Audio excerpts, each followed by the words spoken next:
할렐루야. 좋으신 하나님의 은혜가 여러분과 여러분의 가정에 함께 하시기를 주의 이름으로 축원드립니다. 우리 옆에 계신 분에게 오늘은 또 추석 맞이해서 하나님 앞에 드려지는 예배예요. 한번 옆에 있는 분 한번 쓱 바라보면서 때로는 말 없는 표정이 더 많은 것을 던져줄 수 있거든요. 그래서 한번 아무 말 하지 말고 옆에 바라보면서 씩 한번 웃어주세요. 괜찮습니까? 예, 그래요. 오늘도 하나님께서 여러분에게 크신 은혜 주실 줄로 믿습니다. 자, 우리 추석을 앞두고 오늘 하나님께서 우리에게 주시는 말씀의 제목은 우리 추석에 되새겨야 할 초막절이라고 하는 말씀의 제목입니다. 추석에 되새겨야 될 초막절이라고 하는 거지요. 여기서 되새김이라고 하는 것이 뭡니까? 되새김이라고 하는 것이 우리 어떤 소나 또 염소나 이런 것들이 음식을 먹고 다시 되새기는 거, rumination이라고 하죠. rumination, 되새긴다라는 겁니다. 예, 이것이 다른 의미로는 어떤 의미가 있느냐면 좀 더 심사숙고하는 것, 그것이 rumination이라고 하는 말의 뜻이죠. 우리가 추석을 맞이해서 조금 심사숙고라고 하는 것이 뭡니까? 다시 한번 생각해 보는 거예요. 미국의 유명한 속담 중에서 많이 쓰는 속담 중에 하나가 think twice before you answer 라고 하는 think twice before you answer 라는 말이죠. 대답하기 전에, 말하기 전에, 행동하기 전에 think twice, 한 번 더 생각하세요. 심사숙고하세요 라고 하는 의미입니다. 그런 의미처럼 제가 이번 추석을 맞이해서 우리가 좀 더 생각해야 될 것, 이것이 무엇인가라는 것 하나님 말씀을 통해 살펴보고 은혜를 나누고자 합니다. 여러분 추석하면 여러분은 어떤 것들이 많이 생각납니까? 여러분 어때요? 추석하면 지금은 어느 정도 세월이 흐른 다음에 추석에 대한 어떤 감흥이나 감동도 많이 없어진 것 같아요. 저희 시대만 해도 많이 경제적으로 풍성하지 못하고 먹을 것이 많지 못했던 그 시절에는 추석에 이 송편, 그거 하나 먹는 것이 얼마나 맛있었는지 참 그렇습니다. 그리고 추석일 맞이해서 그 시루떡도 하고 시루떡 그거 만들어요. 시루떡하고 시루마다가 그 밀가루로 이렇게 쭉 감아서 이렇게 또 하얀 밀가루 같은 걸로 부칩니다. 김 튀지 않도록. 근데 그것도 띄어 먹었어. 참 못 먹는 시절. 저희 어렸을 때 시골에서 뻥튀기 아저씨가 왔어요. 쌀 옥수수 찍고 뻥튀기를 해요. 그거 오면은요 동네에서 이게 웬일이냐 해가지고 하는데 그 뻥이 빵 터지고 난 다음에 그 땅바닥에 떨어져 있는 그 쌀 그거 하나 주워 먹고 그것도 없어서 다 주워 먹고 그 다음에 다 한 다음에 이제 이거 돌리는 아저씨 옆에서 이렇게 앉아가지고 있으면서 그 철망으로 된 곳에 그 뻥튀기를 받아냈거든요.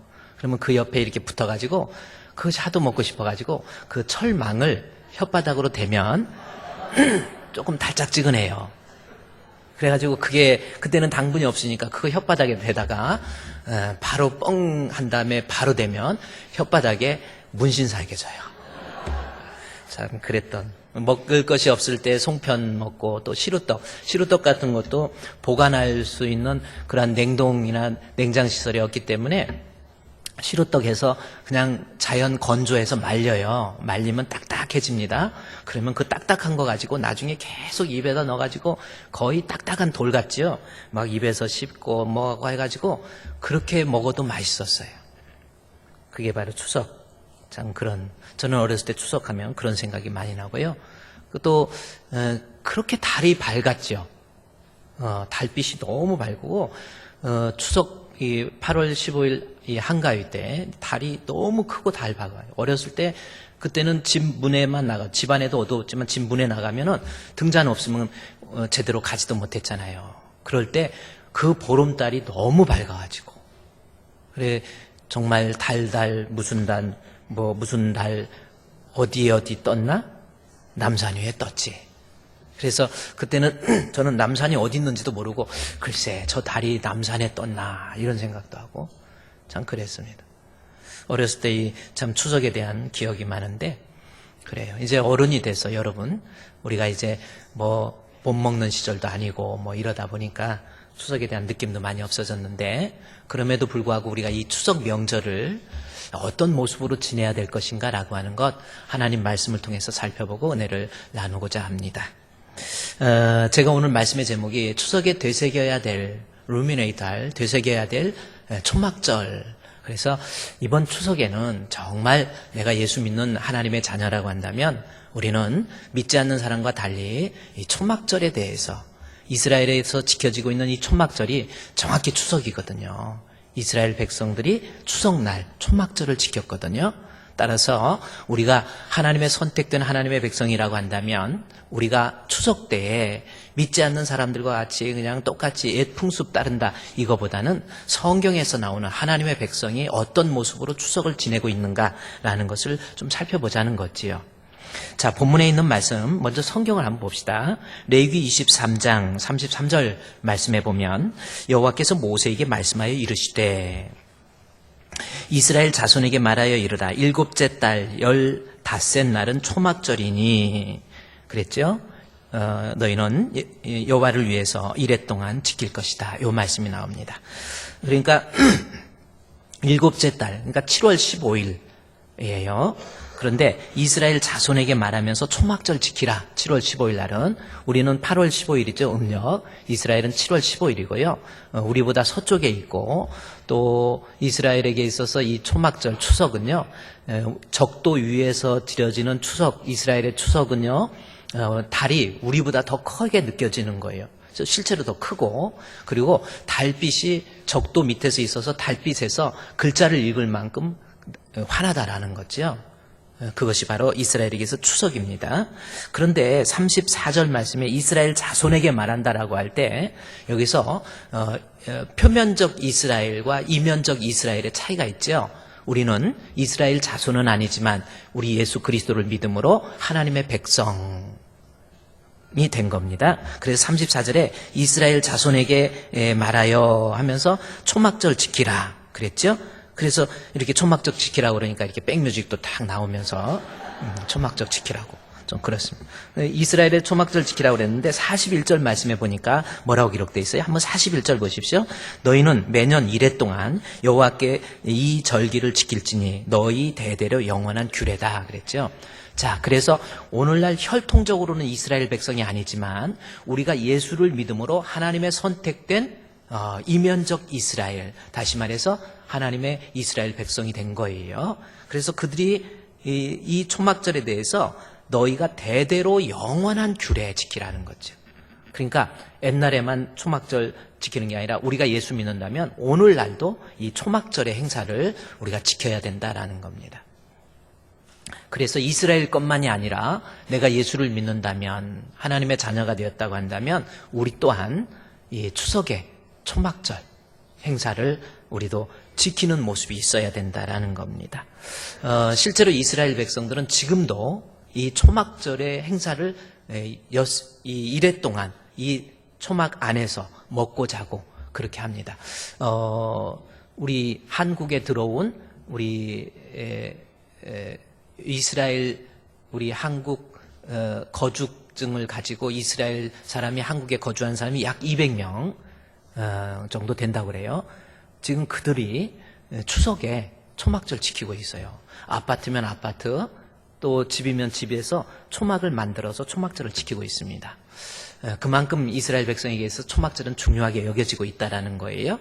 그런데 지금 이스라엘 땅에서도 초막절을 지키고 있는데 제가 한번 사진을 몇 장, 실제적으로 지금 현재 이스라엘에게 지켜지고 있는 초막절입니다. 이 수컷이라고 하는 초막절을 수컷 그렇게 얘기합니다. 그렇습니다. 지금 저렇게 지키고 있어요.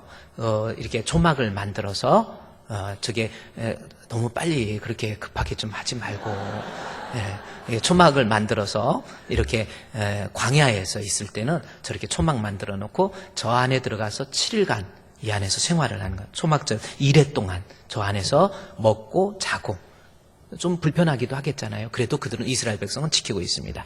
그 다음에 좀 넘겨보면요. 이게 지금 개인 집이 있는 데서는 집 주변에 반드시 초막을 만들어서 이렇게 초막절 행사를 이렇게 지키고 있다라는 거죠. 또 이렇게 어느 집집마다 다양한 모습의 아파트 베란다에도 저렇게 하고 저렇게 초막을 만들어서 저 안에서 들어가서 7일간 이스라엘은 초막절 행사를 행하고 있다라는 거죠. 실제로 지금 현재 여러분 저게 아까 그게 통곡의 벽이거든요. 통곡의 벽입니다. 예루살렘 이 성전이 지금 이삭과 이스마엘의 자손들이 지금도 싸우고 있잖아요. 이슬람과 계속 지금 싸우고 있는 그러한 형편인데 이스라엘 예루살렘 성전을 이스마엘과 이삭의 자손들이 싸우면서 아버지 아브라함이 이삭을 제물로 드렸던 그곳 거기를 다 성지로 여겨가지고 지금 이스라엘이 예루살렘 성전이 지금 이슬람과 즉 아랍계와 또 이스라엘이 같이 공존하면서 저쪽 통곡의 벽 넘어서는 이스라엘 사람도 들어가지도 못해요. 그렇게 되어 있습니다. 이스라엘이 지금 어떤 사람은 이스라엘과 팔레스타인 한 땅에서 두 민족이 살고 있는 거예요. 그러니까 민족은 둘인데 땅은 하나니까 싸울 수밖에 없죠. 중동의 전쟁은 끝날 수가 없습니다. 그래서 팔레스타인들이 같이 살면서 있다가 우리나라도 일제 식민지 됐을 때 일본 사람하고 한국 사람하고 같이 있었잖아요. 그 똑같이 그렇게 돼 있는데 자꾸 분쟁하고 다투니까 이스라엘에서 이 팔레스타인 사람을 한 곳에 몰아넣었죠. 그것이 이스라엘의 이 서쪽 지역에 있는 가자 지구에 몰아넣어가지고 이스라엘한테 반항한다든지 뭐 한다든지 그러면 수도 다 끊어버리고 전기 다 끊어버립니다. 팔레스타인에서 무슨 안 좋은 일 하면 다 끊어버려요. 꼼짝 못해요. 이스라엘을 이길 수가 없죠.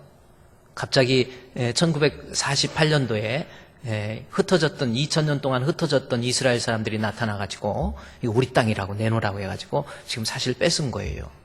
그래서 뺏었는데 그때 이스라엘 땅을 회복했던 사람이 1948년 5월 14일 날 이스라엘이 독립을 합니다.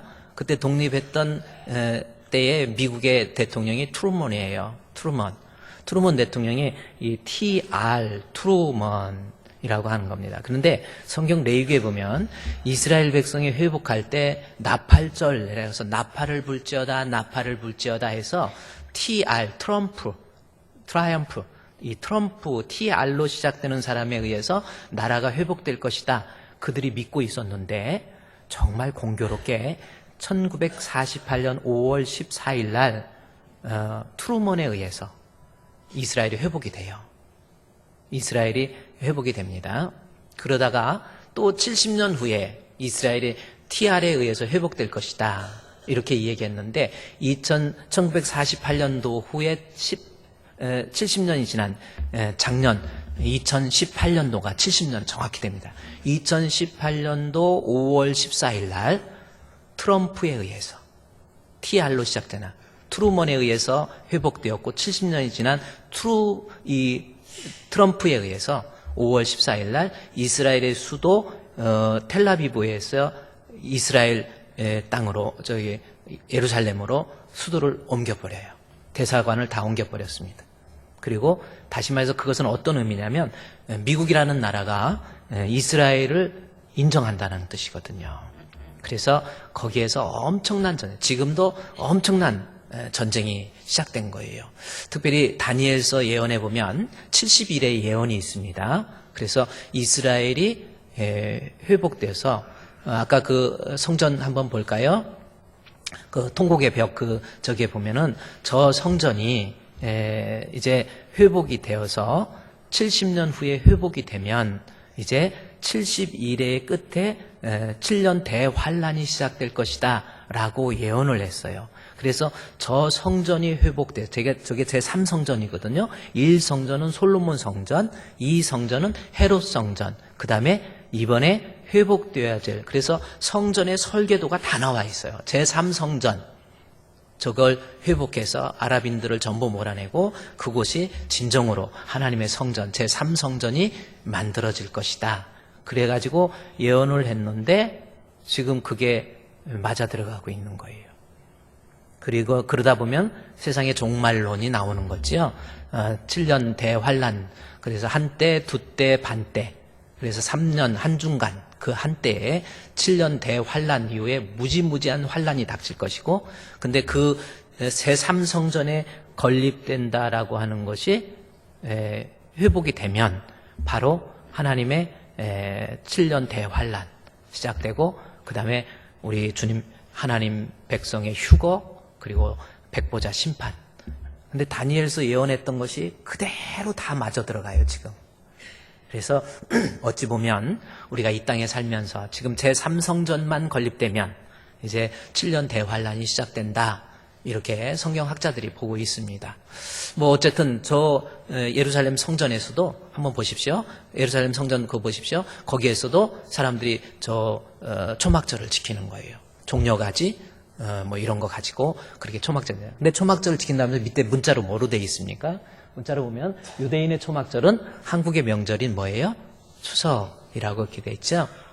그러니까 유대인들이 초막절은 우리 한국의 추석이란 말이에요. 따라서 오늘날 우리가 선택된 하나님의 백성으로서 우리가 추석을 바로 저 초막절의 의미를 되새기는 것이 가장 하나님의 백성으로서 올바른 추석을 맞이하는 모습이 아닐까 해서 제가 이 추석의 초막절에 대해서 여러분께 말씀을 드리고자 합니다.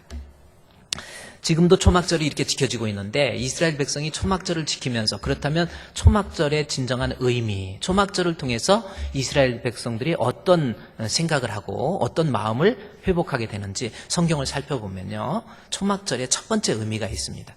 이스라엘 백성들이 그 초막을 지어놓고 그 안에 들어가서 7일간 먹고 자고 활동하면서 그들이 그렇게 지키면서 그들이 말하는, 생각하고 있는 초막절의 의미가 뭐냐는 거죠. 그것은 첫 번째는 지금 이스라엘 백성이 애굽에서 430년 동안 포로 생활을 했죠. 종 생활입니다. 종 생활을 했다가 그들이 출애굽을 해서 홍해를 건너고 광야에, 그래서 저 초막절은 광야에서 우리의 조상들이 살아가고 있었던 그 모습을 초막을 만들어서 우리의 조상들이 이렇게 살았는데, 그래서 초막절에 그들이 먼저 생각하는 것은 뭐냐면 430년 동안 애굽에 포로되었을 때, 애굽에 종살이 되었을 때 그곳에서 건져주신 하나님의 은혜. 그래서 그들이 초막절을 지키면서 우리 조상들, 그 애굽에서 우리를 건져주셔서 우리로 하여금 가나안 땅에 가게 만들어주신 하나님 감사합니다. 그것을 기념하는 것이 초막절이에요. 자, 구약 백성에서 이스라엘, 하나님의 은혜로 430년 동안 포로인데 하나님의 은혜로 구원을 받았다라는, 건지움을 받았다라는 거거든요. 이 성경이 신명기 7장 6절에서 9절 말씀에 보면 초막절의 모습이 그대로 나와 있습니다. 성경 앞에 화면을 보면 너는 여호와 내 하나님의 성민이라.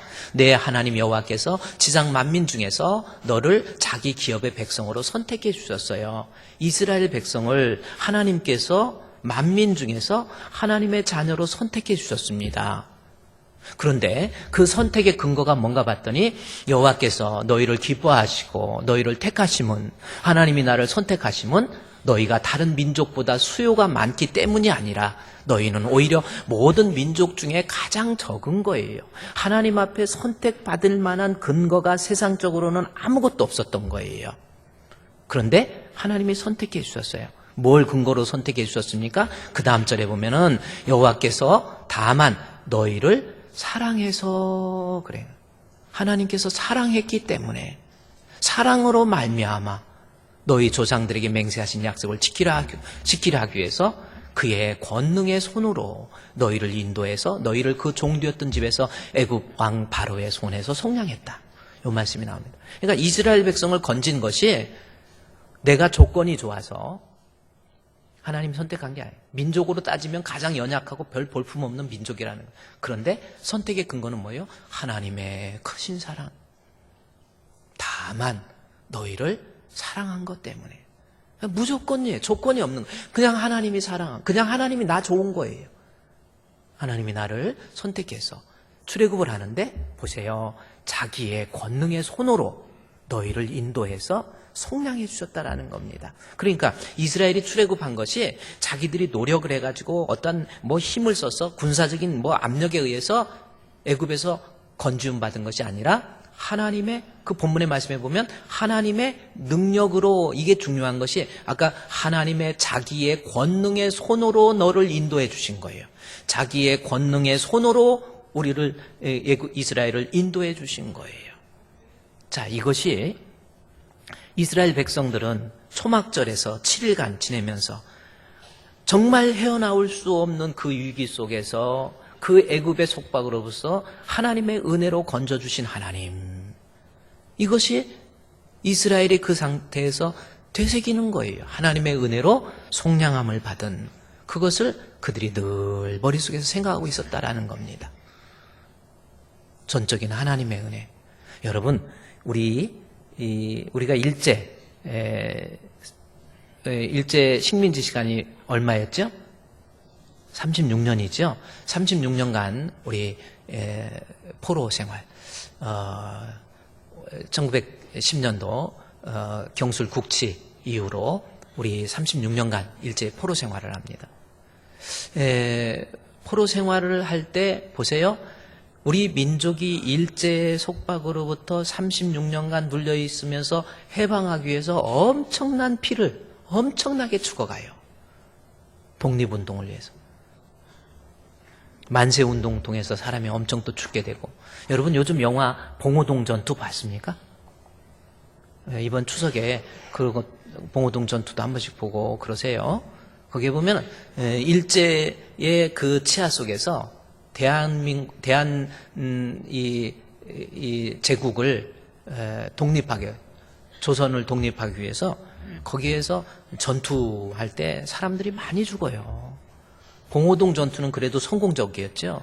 그때 그 봉오동 전투에서 전쟁을 할 때 낫과 칼로, 그다음에 나중에 총으로 무장해가지고 그들이 그걸 뺏어서 싸움을 하죠. 거기 대표적인 주인공이 누구 나오냐면 누구죠? 네? 유재선? 예. 네. 누가 나와요? 약간 이렇게, 예? 유해진 그래요. 그렇게 신령과 진정으로 얘기하면 좋지. 유해진이라는 사람이 막 해가지고 전투를 하고요. 나중에는 그 영화 한번 보면요. 우리 민족 독립하기 위해서 자기 생업들도 포기하고 그 봉오동이라고 하는 중국 지역에서 막 이 독립을 하기 위해서 막 달려들면서 야마도냐! 그러고 달려들어요. 예, 요즘 일본과 관계가 좀 안 좋아서 자꾸 일본말 하면, 야마돈다고 그러는데. 그래, 그런 전쟁. 벌써 36년이었습니다. 이 일제 식민지로부터 해방하기 위해서 얼마나 많은 사람들이 피를 그래도 못했어요. 만약에 우리 힘으로 독립을 했다고 한다면 남북이 분단되어 있지 않습니다.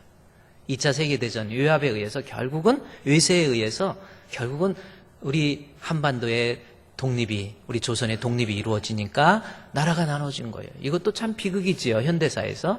왜냐하면 원래 2차 세계대전을 일으켰던 독일이나 이런 나라, 유럽에서는 독일이 2차 세계대전을 일으키고 자기들이 그랬기 때문에 독일이 나눠져요. 그런데 아시아에서는 일본이 2차 세계대전을 일으키는데 주도적인 역할을 했는데 일본이 나눠져야 되는데 이게 한반도가 나눠진 거예요. 일본이 일 저질러 놓고 나머지는 한국이 이렇게 돼버린 거예요. 참 비극이에요. 근데 제가 지금 말씀드리는 것은 36년간 이 식민지에서 벗어나기 위해서도 엄청난 대가를 지불하고 엄청나게 사람이 죽었고 그래도 해방을 못했어요. 이스라엘 백성 출애굽 430년입니다. 인간의 한 세대를 40년으로, 그때 당시 사람의 수명을 계산해서 한 세대를 40년으로 봐요. 10번의 세대가 흘러가요. 그러다 보면은 우리나라는 36년이었지만은 사람이 어렸을 때 해방된 것이 무엇이고 나라를 가지고 있을 때가 어떤 건지 느낌을 다 알고 있는 사람들밖에 안 돼. 그러나 이스라엘은 태어나면 종이에요. 그것이 한 대, 두 대, 세 대, 10대가 흘러가도록 종이었다 보니까 식민지 근성이라고 그러죠. 종의 근성이 그냥 그런가 보다. 인간은 다 그런가 보다. 그렇게 살면서, 그러니 자기 힘으로는 도저히 독립을 할 수가 없어요. 그런데 오늘 아까 신명기 7장에 나온 것처럼 여호와의 능력으로 그들을 하나님이 건져주셨다라는 거죠. 하나님의 능력으로. 신명기 7장 9절 말씀해 보면 보세요. 8절에서 뭐라고 그러니까 8절에서 하나님께서 그의 능력으로 그랬죠. 자기의 권능의 손으로 너희를 인도해서 건져내 주시고 그 종되었던 집에서 애굽 왕 바롱의 손에서 속량했다. 지금 이스라엘 백성들이 정말 이 노예로부터 우리 민족을 구원해 주신 하나님의 은혜. 그런데 오늘날 우리가 예수를 믿는 하나님의 백성들은 영적인 구원의 은혜거든요. 구원이 내가 예수 믿는 것이 하나님 앞에 내가 선택받은 것이 하나님의 100% 하나님의 은혜라고 하는 겁니다. 그래서 예배서 2장 8절 말씀에 우리가 추석을 지키면서 우리를 구원해 주신 하나님, 예배서 2장 8절에서는 그 은혜를 인해서 믿음으로 말미암아 구원을 얻었나니 이것이 너에게 난 것이 아니요 하나님의 선물이에요.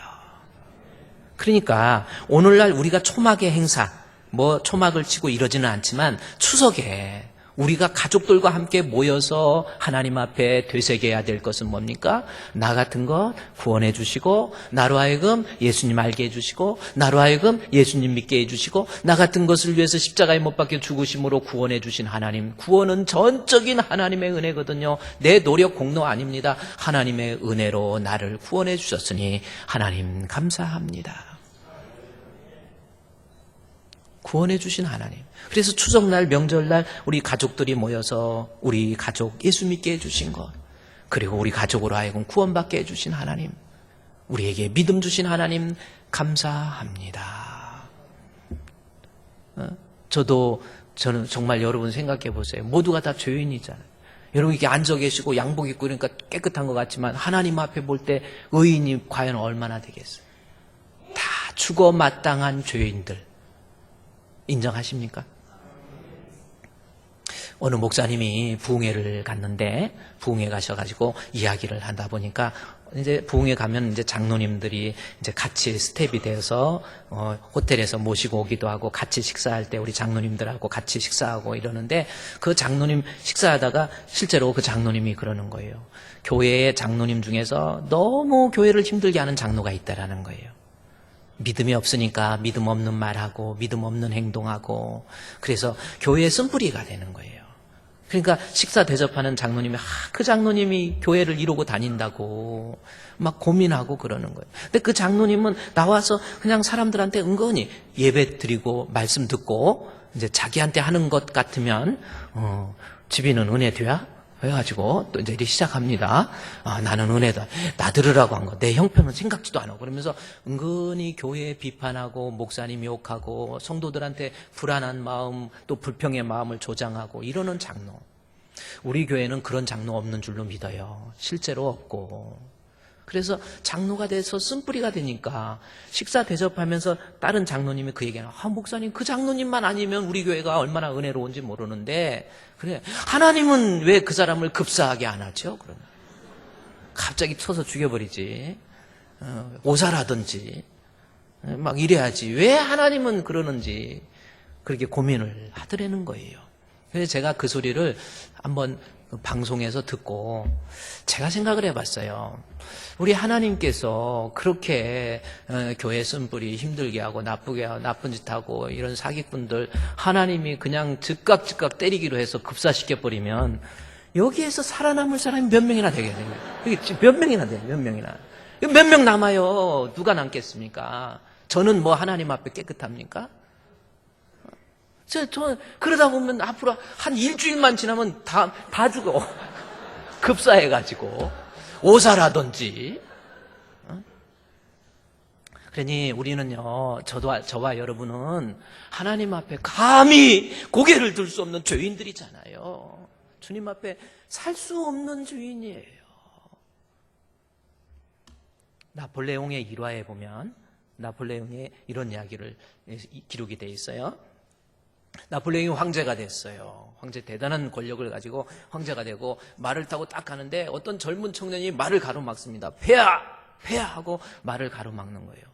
그래서 아니 감히 폐하의 앞길을 막다니 저놈은 누구냐 막 이제 이러는데 막 폐하한테 막 무릎을 꿇고 폐하 우리 아버지 좀 살려주세요 그러는 거예요. 그래서 아니 감히 폐하한테 우리 아버지 살려요. 그래서 옆에 있는 신하한테 쟤네 아버지 어떤 사람인지 좀 알아보라고. 그래서 알아보고 다 온 다음에 폐하 쟤네 아버지는요 아주 흉악범이고요 도저히 법적으로는 살 수 없는 사형수입니다. 이제 곧 사형 청하게 될 사람입니다. 그 소리를 나폴레옹이 듣고 그래? 그래서 그 사람한테 젊은 청년한테 야, 네 아버지는 도저히 살 수 없는 법적으로는 살 수 없는 흉악범이고 사형수야. 그러니 됐어. 그러니까 다시 폐하를 붙잡고 폐하! 법적으로 죽을 수밖에 없으니까 내가 폐하에게 살려달라고 하는 겁니다. 폐하는 하실 수 있지 않습니까? 폐하 용서해 주옵소서. 그 소리를 듣고 나폴레옹이 그 일화에서 그래 내가 자비 베풀면 쟤는 제 부모가 사는구나. 그리고 저 아들이 나한테 저렇게 요청하는데 그래서 신하한테 얘기해서 저 아버지 방면하도록 해라. 그랬다는 전설이 있습니다. 우리가 법적으로 여기 살아날 사람 몇 명 있어요? 하나님의 율법에 당신 살 수 있습니까? 죽을 수밖에 없는 죄인이었잖아요. 나 같은 죄인, 하나님 앞에 정말 부끄러운 이러한 죄인을 나로 하여금 예수님 알게요. 예수님 믿게 해주시고 구원해 주신 하나님, 추석에 나를 구원해 주신 하나님. 저는 참 목사 될 자격도 없고 저는 그래요. 제가 죄를 알면요 성직자가 되려면 좀 가난한 사람 보면 막 위통도 거서서 막 덮여주고 해야 되는데 저는 안 벗어주고 싶어. 아니 타고난 거야. 이거 뭔가 그 자비의 마음이 별로 없어요. 그리고 막 문둥병이나 이런 사람 보면 막 고름도 빨아먹고 막 이래야 이게 좀 목사지. 나는 안 빨아먹어. 성격이 되지를 않아. 나 같은 거 정말 목사의 자격도 없고 정말 하나님 앞에 내가 내놓을 것 없는 이 죄인, 나 목회 안 해도 하나님 손해볼 것 없는데 그럼에도 불구하고 나로 하여금 예수님 믿게 해주시고 나 같은 건 목회자로 세워주신 주님. 그래서 제가 찬송, 하나님 그 신사랑은 측량 다 못하며 영원히 편치 않는 사랑 성도여 찬양하세. 하나님 감사합니다. 하나님 고맙습니다. 정말 법적으로는 죽을 수밖에 없는 죄인인데 나를 살려주신 주님, 주님 감사합니다. 저는 정말 참 너무너무 감사해요. 여러분 추석을 맞이해서요 우리 주님 앞에 구원해 주신 주님, 우리 아이들도 모아놓고요 좀 영적으로 여러분 자녀들 신앙을 좀 회복시킬 수 있는 기회를 가지세요. 엉뚱하게 교회도 제대로 안 다니고 밖에 다니면서 껌이나 씻고 다니면서 지 맘대로 그러고 다니고 목사님 우습게 알고 그런 것들 막 있잖아요. 수소감사절, 이 추석 때 나를 구원해 주신 하나님, 주님의 은혜에 감사합니다. 이것을 루미네이션, 되새길 수 있는 절기가 추석입니다. 구원해 주신 하나님 앞에 감사할 수 있는 저와 여러분이 되시기를 주의 이름으로 축원드립니다. 꼭 잊지 마시고요. 추석날 다 모아놓고 하나님 우리 식구 구원해 주셔서 감사합니다. 이스라엘 백성이 7일간 그 초막 속에서 우리의 조상들 때부터 우리를 건져주신 하나님 감사합니다. 두 번째로는요, 초막절에서 그들이 과거에 건져주신 하나님의 은혜에 감사할 뿐만 아니라 이스라엘이 출애굽해서 광야에서 삽니다. 광야는 풀 한 폭이 나무 하나 제대로 자라지 못한 척박한 땅이에요. 그곳에서 농사를 질 수 있는 것도 아닙니다. 광야를 읽다라는 책 제가 여러분 연초에 여러분께 소개했죠. 광야는 뭡니까? 내 힘으로는 도저히, 내 힘으로는 살 수 없는 것이 광야예요. 농사도 못 짓죠. 먹을 건 어떻게 먹겠습니까? 물이 제대로 있습니까? 마실 물 어떻게 마십니까? 그런데 이스라엘 백성들이 초막절 날 우리의 조상들이 광야 40년 동안에 살아가면서 먹을 것 없을 때 만나를 주시고, 하나님 마실 물 없을 때 반석을 쳐서 물을 주시고, 반석을 쳐서 물을 줬다는 것은 물이 어떻게 돌에서 나오겠어요? 다시 말해서 하나님의 은혜라는, 내가 마실 수 있는 것, 내가 먹을 수 있는 것, 하나님 감사합니다. 주여 고맙습니다. 그러는 것. 낮이 뜨겁다고 그러면 하나님이 구름 기둥 주시고, 이스라엘 팔레스타인 지역에서요 7, 8월 달 여러분 이스라엘 땅에 가보면 온도가 섭씨 48도예요. 남의 나라니까 뭐 우리 놀래지도 않는데 네 48도 갖다 놔봐. 뜨거 죽습니다. 그런데도 습도가 없으니까 그래도 다행히 그늘 가면 시원한데 48도예요. 그 돌에다가 돌이 시커멓게 탔어요. 계란 풀면 바로 정말 후라이 돼요. 그 뜨거운 햇빛 속에서, 그 광야 속에서 그래도 하나님께서 구름 기둥을 주시고, 밤에는 또 얼마나 춥습니까? 밤에는 또 풀 기둥을 주셔서 고기 먹다고 할 때 하나님께서 메추라기 주시고, 신발이 헤어지니까 신발을 주시고, 옷도 헤어지지 않도록 만들어 주시고, 그래서 이스라엘 백성이 출애굽하면서 하나님 감사합니다. 나에게 은혜를 주신 하나님 감사합니다. 내가 이만큼 살게 해주신 주님 감사합니다. 그것을 회복할 수 있는 그러한 절기가 초막절이고, 오늘날 여러분 하나님 나로 하여금 이만큼 살게 해주신 하나님, 여기 성경 한번 볼까요? 신명기 8장 15절에서 18절인데 앞에 화면에 뜰 거니까 저를 똑바로 보시고, 눈도 감았던 눈도 뜨시고, 그렇게 신명기 8장 15절 말씀에서부터 보면 어떤 말씀이 있느냐면요, 하나님께서 이스라엘 백성을 광야에서 너를 인도하여, 그 광대하고 위험한 광야입니다. 자, 초막을 쳐놓고 광야에서의 그 조상들의 삶을 그들이 되새긴 거예요. 위험한 광야지요. 언제 정갈이 나타날지 몰라요. 언제 뱀이 나타날지 모릅니다. 그것도 하루 이틀로 끝나는 게 아니라 광대하고 위험한 광야, 곧 불뱀과 전갈이 있고, 그리고 물이 없어요. 마실 물 없으면 얼마나 살겠습니까? 물이 없는 간조한 땅을 친하게 해주셔. 그리고 너희를 위해서 단단한 반석에서 물을 내셨으며, 그 다음 절에 보면은 뭐라고 하냐면, 내 조상도 알지 못하는 만나, 먹을 것 없으니까 하나님께서 하늘에 통해서 만나를 내려주세요. 광야에서 내게 먹여주시고, 마침내 내게 복을 주셨으니, 그 다음 절에 보면 뭐라고 하는지 아세요? 하나님께서 이 초막절을 그 다음 절에 보니까 마침내 복을 줬다. 그러나 내게 마음에 이르기를 내 능력과 내 손의 힘으로 이 재물을 얻었다 말할 것이다. 오늘 우리 모습이 아닙니다. 내가 이만큼 사는 것, 내가 노력해서, 내가 힘써서, 내가 잘나서, 내 힘으로 내가 이만큼 돈 얻었습니까? 여러분의 가정 이렇게 행복하게 한 거 여러분이 한 겁니까? 그래서 내 하나님 여호와를 기억하라는 거죠. 그가 내게 재물 얻을 능력을 주셔서 된 거예요. 오늘 여러분, 저와 여러분이 이만큼 사는 것이 하나님께서 내게 주신 은혜이고 하나님께서 내게 주신 축복이에요. 하나님이 돌보아 주시지 않으면, 하나님이 은혜 주시지 않으면 주여 저는 살 수 없습니다. 하나님의 은혜지요. 하나님의 은혜지요. 주님, 왜 이렇게 나에게 은혜를 주셔서 우리 가정 주시고, 예쁜 아내 주시고, 멋있는 남편 주시고, 이것도 감사할 줄 알아야 돼. 여러분의 힘으로 어떻게 지금 데리고 있는 아내와 같이 이쁜 사람을 결혼하겠어? 오늘 어제 결혼하고 오늘 축가한 분은 어떻게 당신 힘으로 이렇게 이쁜 여자와 결혼하겠어? 그거를 감사하는 게 초막절이에요. 집에서 추석 맞이해서 여보 고마워, 당신이 내 아내가 되다니 고마워. 설거지 같은 거 다 지가 하세요. 이제 청소도 지가 하세요. 그리고 손님들 오면은요, 점심때 넘으면 절대 밥 주지 마요. 할 수 없어요. 제가 그랬죠. 작년에 저희 집에서는 추석 명절 낮에는 햄버거 시켜요. 햄버거. 그리고 손님들 오면 걱정할 거 없어. 햄버거 하나 떠내. 먹어. 왜? 싫어? 그러면 들고 나가버리면 돼. 왜 싫어? 그래.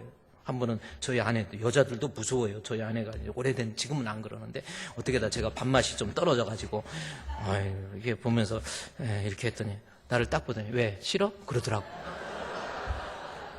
들고 가겠다 이거야. 얼마나 무서운지. 한번 따라 합시다. 왜, 싫어? 그게 남자들이 진짜 무서운 말이야. 여러분, 우리 남자들이 추석날 다른 거 아닙니다. 하나님, 내게 이 아내 주신 거 감사합니다. 우리 남편 주신 거 감사합니다. 하나님 건강 주신 거 감사합니다. 늘 울어도 눈물로써 못 갚을 줄 알아. 몸 밖에 두릴 것 없어 이 몸 바칩니다. 하나님께 감사하는 절기가 초막절이라니까요. 구원해 주신 은혜, 그리고 나를 이만큼 살게 해주신 우리 남편, 우리 아내 이만큼 건강, 앉아서 예배 드리는 게 얼마나 기적인 줄 아십니까? 저는 병원 신방, 교회가 많아지다 보니까 막 1000명 넘어가면서부터요, 아픈 사람도 많아. 병원 가면은 마음이 음식 못 먹어서 여기를 뚫어서 음식을 집어넣어야 되고, 내가 내 호흡이 안 돼서 인공호흡기 달아야 되고, 내 심장이 제대로 뛰지 않아서 심장 박동기.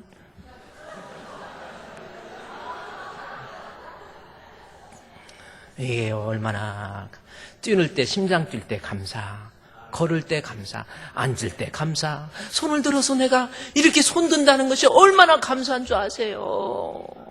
손들 얼마나 감사한지. 지난번에 목사님 어떤 분이 그래요. 폐암이 걸렸는데 병원에 가서 의사가 이 손 들기가 힘들더래. 그래서 의사가 손 들어보세요. 근데 손이 안 들어지더라는 거야. 이게 폐암이 되니까 손이 안 들어지더라. 이러고 사진 찍어야 되는데 이게 안 들어지더라. 우리가 손을 들고 주님 찬양할 수 있다는 것도 감사해요. 그렇잖아요. 그래서 저는 여러분 찬양할 때, 제가 끝송할 때, 내 마음에 주를 향한 사랑이 나의 말엔 주가 주신 진리로 할 때, 끝송할 때 저는 처음부터 손 들으라고 안 해. 왜냐하면 처음부터 들으라면 이게 내려가. 저는요 그런 거 저런 거 다 생각해가지고 이제 후렴할 때, 그것도 2절 후렴할 때, 하나님의 사랑이, 손듭시다, 영원히 함께하리, 십자가의 길을 걷는 자에게, 순교자의 삶을 사는 이에게, 조롱하는 소리와 세상 유혹 속에도 주의 순결한 신부가 되리라. 내 생명 주님께 드리리. 손 들 수 있는 게 감사해요. 손 들고 찬양합시다 그랬더니 안 들 수는 없고 이러고 들어. 하나님의 사랑이 영원히 함께하리. 아니 이건 뭐 두더지 발이지 이게 뭐 손입니까? 오늘 끝송할 때는 손 드세요. 손 안 드는 사람이 3명 있어. 내가 다 알아. 그렇게 자존심이 상합니까? 아니 주님 앞에 손 들 수 있다는 게 얼마나 감사한데. 주여 손 들고 기도도 하시고, 추석을 맞이해서 내게 건강 주시고 가정 주시고 물질 주시고 하나님께서 재물 얻을 능력을 주신 거예요. 하나님 감사합니다. 우리 복을요 하나님이 주신데, 옛날에 어떤 사람들은요 그걸 갖다가 조상들이 줬다 해갖고 조상 제사하는 거 있잖아요. 여러분 제사가 뭔지 아십니까? 어떻게 조상들이 복을 줘서 이렇게 사는 거 아니에요. 참 우리나라 아직도 제가 아는 어떤 목사님이 공부를 잘해가지고 아주 유학을 가가지고 이제 한국에 와서 교수를 하시는데, 유학을 갔다가 한국에 딱 와보니까 집에 이제 아버지 묘를 갔더니 아버지 묘 주변에 막 여러 묘가 다 들어왔더래. 그래서 왜 그런가 했더니 이 아버지가 묘를 잘 써갖고 자식이 유학까지 가갖고 공부해가지고 출세했다고 이 묘자리가 좋아야 된다. 이래가지고 지네 아버지 주변으로 막 묘가 시글시글이 아니라 막 이래버린 되는 거예요. 조상들이 복을 주는 거 아니에요. 여러분 착각하지 마십시오.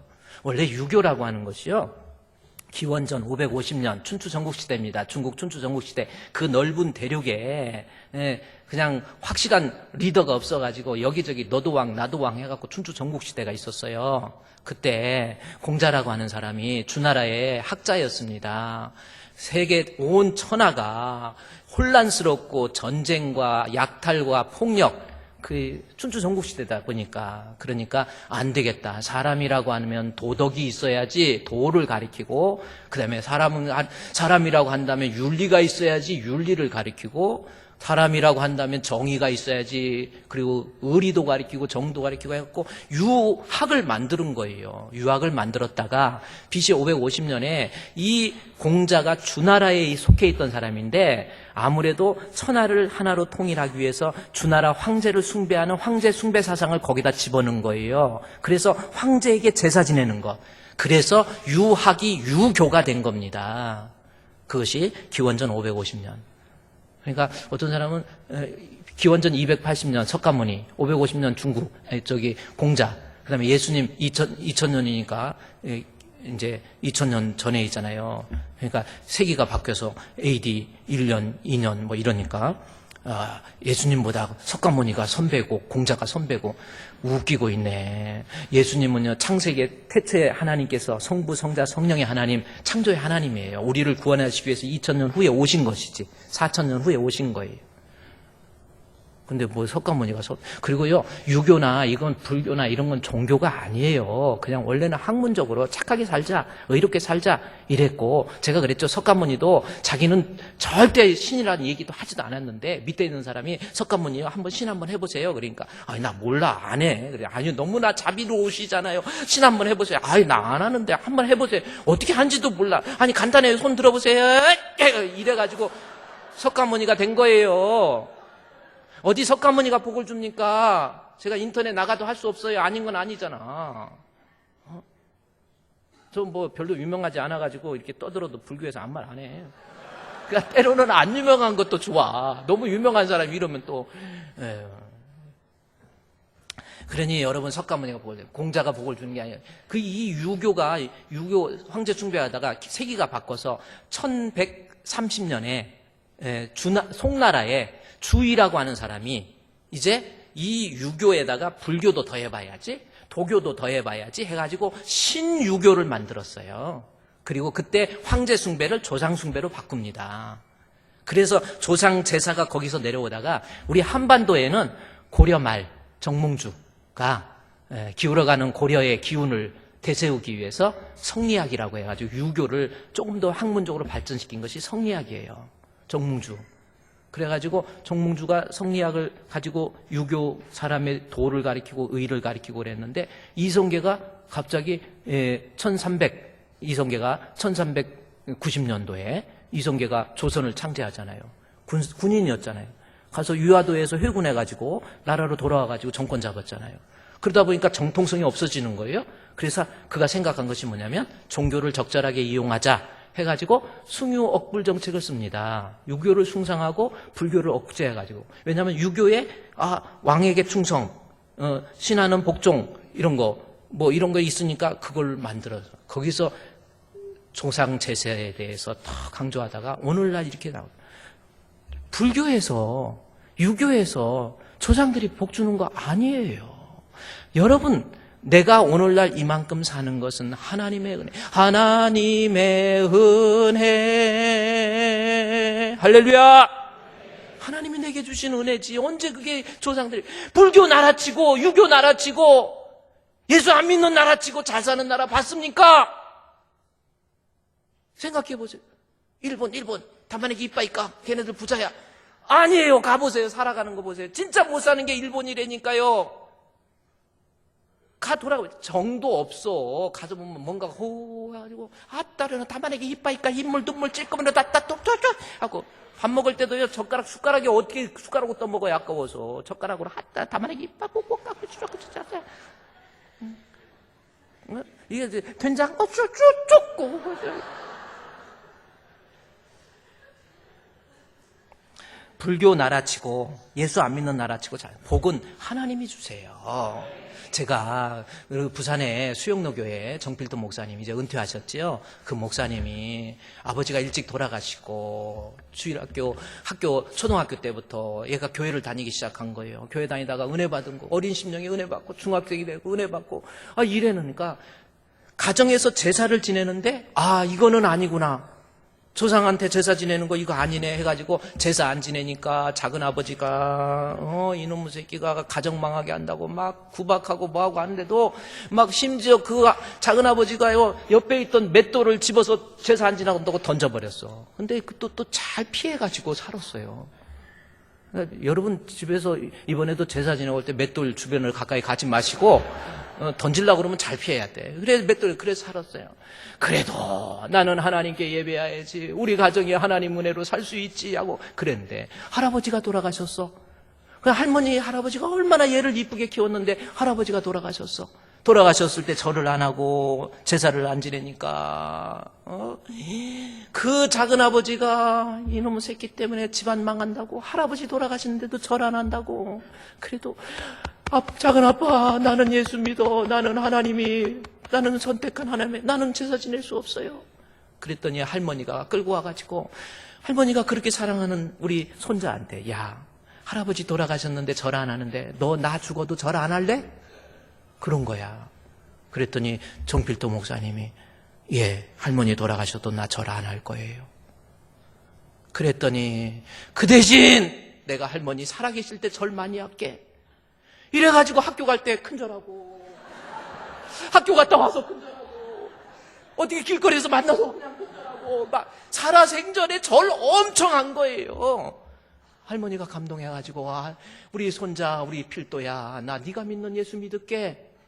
부산에서 제일 큰 교회 된 거예요. 여러분 복은 하나님이 주세요. 복의 근원 강림하사 여러분의 가정에 하나님의 은혜와 복이 임하기를 주의 이름으로 축원드립니다. 엄마 아빠로서 복의 근원이 되세요. 제발 이 추석에 주여 우리를 구원해 주시고 나로 하여금 이만큼 살게 해주신 주님 감사합니다. 우리 아이들 모아놓고 여보 우리 주님께 감사하자. 이것이 초막절의 의미입니다. 초막절이 원래 하나가 있는데 이것은 내년에 해야 될 것 같고요. 초막절의 진정한 의미 또 하나는 뭐냐니까 초막은 내가 살 집이 아니고 앞으로 가야 될 본향이 있어요.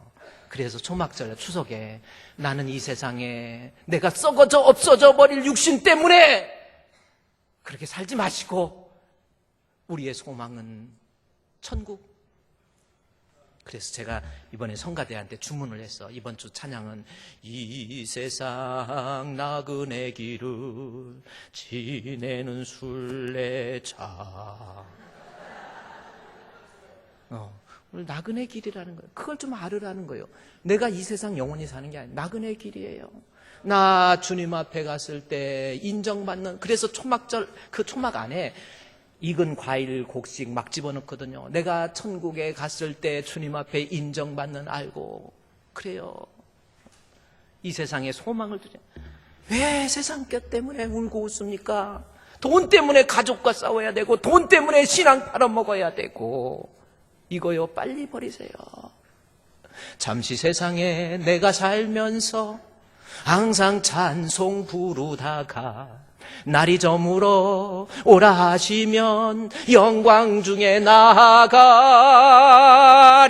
열린 천국문 내가 들어가 세상 짐을 내려놓고 빛난 면류관 받아 쓰고서 주와 함께 길이 살리. 여러분 지금 어디에 소망 두고 삽니까? 우리 하나님 앞에 좀 정직합시다. 복된 추석 되기를 주의 이름으로 축원드립니다.